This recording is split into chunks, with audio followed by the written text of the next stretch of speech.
bem? Estamos começando mais uma Bíblia em Foco. Hoje vamos estudar mais um texto bíblico. Antes de irmos para a palavra e explicarmos ela, convido você a curtir o vídeo se você gostou dele, dá aquele joinha, dá aquela força para nós. Também compartilhe ele nas suas redes sociais para que mais pessoas possam ver o vídeo. Se inscreve aqui no canal se você não é inscrito, é só clicar aqui embaixo no botão vermelho. E também comenta aqui embaixo, diga o que você achou, participa com a gente e ativa o sininho de notificação para que o YouTube te avise toda vez que eu colocar um vídeo novo, você fique sabendo em primeira mão.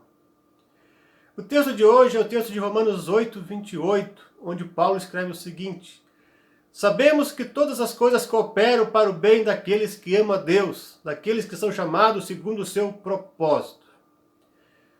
Mas você já parou para pensar que bem é esse? Que bem Paulo está falando aqui?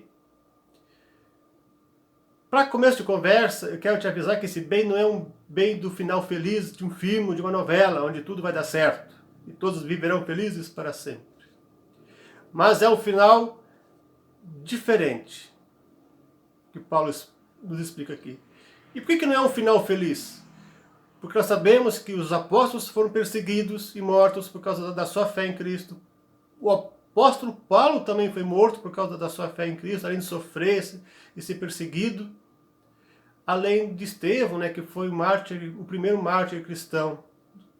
Nós encontramos esse texto lá em Atos. O bem que Paulo fala aqui é uma outra coisa. O bem nesse caso deve ser entendido de acordo com o contexto, como sendo a conformidade nossa com a vida de Jesus Cristo. É o que diz o versículo 29, o versículo seguinte: porquanto os que de antemão conheceu, também os predestinou para serem conformes à imagem de seu Filho. Ou seja, o bem que Paulo se refere aqui é ser conforme Jesus Cristo é. E aquele que é conforme Jesus Cristo, ele vai herdar a salvação, porque ele obedece e ama a Jesus Cristo, porque foi salvo pelo próprio Jesus. E esse é o bem maior de todo o cristão. Não é ter uma vida boa neste mundo, não é ter a melhor casa, o melhor carro, o melhor emprego, mas é ser salvo, é herdar o reino celeste. É isso que Paulo coloca como o bem supremo dessa vida, superior a todos os tesouros, a todas as posses e a todos os prazeres que podemos ter nessa vida. É com esse alvo que Deus trabalha, fazendo com que tudo colabore para que esse bem seja alcançado. Jesus morreu, ressuscitou e subiu ao céu. Foi preparar lugares para nós. Sentou à direita de Deus e está nos aguardando. Enquanto isso, ele vai trabalhando em nossa vida para que esse bem seja alcançado em nós. Mas qual é a maneira que Deus trabalha para que esse bem age em nós? Paulo diz que há três coisas que cooperam para o bem ou trabalham em conjunto para alcançar esse bem em nossas vidas. E aqui, essas três coisas, a gente é só olhar o contexto do livro de Romanos que a gente vai perceber bem fácil. E a primeira coisa que Deus trabalha em favor de nós é a obra salvadora e redentora de Jesus Cristo na cruz. Ele veio a este mundo, nos ensinou a palavra, morreu e ressuscitou, venceu a morte, venceu o inferno e o diabo e também tomou sobre si todo o nosso pecado. Por isso, aqueles que amam a Cristo, já não há mais nenhuma condenação, pois eles estão em Cristo Jesus, conforme diz Romanos 8, versículo 1. O próprio capítulo, o início desse capítulo, onde estamos estudando esse texto. Deus fez a obra completa por meio de seu Filho, e através desta obra ele trabalha a favor do nosso bem. A segunda coisa é que as provações dessa vida contribuem para formar o caráter de Jesus em nós. E o próprio apóstolo Paulo explica isso lá em Romanos 5, 3 a 5. E não somente isso, mas também nos gloriamos nas próprias tribulações, sabendo que a tribulação produz perseverança, e a perseverança, experiência, e a experiência, esperança. Ora, a esperança não confunde, porque o amor de Deus é derramado em nosso coração pelo Espírito Santo que nos foi outorgado. O sofrimento, ele purifica a gente de muitas coisas ruins que há em nós. E também cria em nós virtudes que são aprovadas por Deus. O sofrimento nos ensina a ser pacientes, a crescer na fé, faz-nos desapegar das coisas deste mundo e nos faz ansiar pelo mundo vindouro. Assim, todas as coisas são usadas por Deus neste mundo para forjar o nosso caráter, para que a gente seja cada vez mais parecido com Jesus Cristo. Todas as coisas Deus vai usar para que a gente chegue à fé, para que a gente também persevere, enfrente as dificuldades e creia no Senhor Jesus. Aqui a gente também não está negando de que Deus não vai conceder coisas boas neste mundo. Vejam como é interessante o exemplo de José. Ele era um filho querido e mimado, e provavelmente ele se achava melhor que os irmãos. Tanto que ele se exibia com aquela túnica que ele ganhou do seu pai Jacó.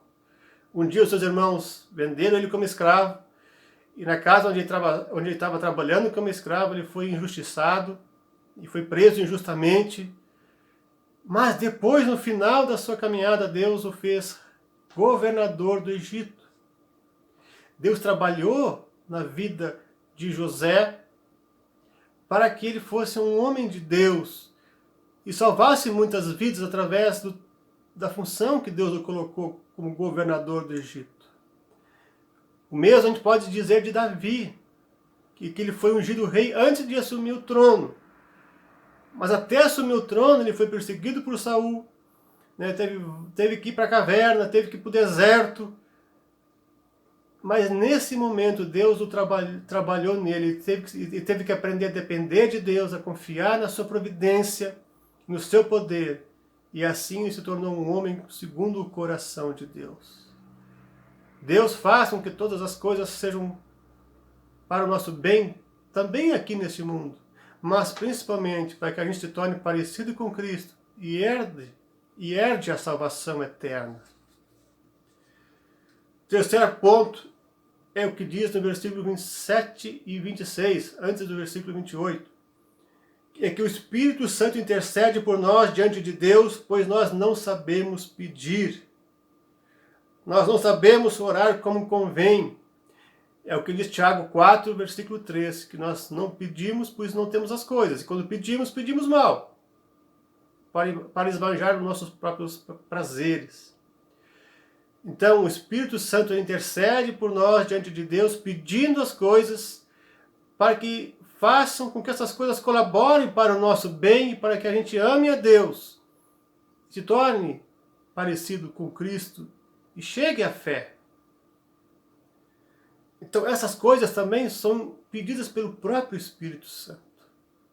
Para finalizar o estudo, também sabemos que Deus faz essas coisas em favor daqueles que o amam. E somente daqueles que o amam, não é em favor de toda a humanidade. O bem que Deus faz é em favor dos seus escolhidos, daqueles que creem no Senhor, que foram escolhidos por Deus lá na eternidade, conforme diz Romanos 8, 29, aqui. Porquanto aos que de antemão escolheu e conheceu. E aqui conhecer não é conhecer intelectualmente, ou ter uma visão, ou ver de longe. Não, é conhecer, aqui significa ter um relacionamento íntimo, conhecer. E Deus nos conhecia intimamente e Ele nos predestinou para a salvação pela fé em Cristo Jesus. E esses são os que amam a Deus, porque nós só amamos a Deus porque Deus nos amou primeiro, conforme diz João, né? 1 João 4, 19. Nós só amamos porque Deus nos amou primeiro, senão nós não amaríamos a Deus. Ou seja, o bem aqui é que Deus quer a nossa salvação e que sejamos iguais a Cristo. Para isso Deus vai usar todas as circunstâncias, vai usar todos os seus poderes para nos ajudar a chegar à fé. Que Deus nos abençoe e que possamos desfrutar dessas bênçãos sem fim. Fiquem na paz de Jesus.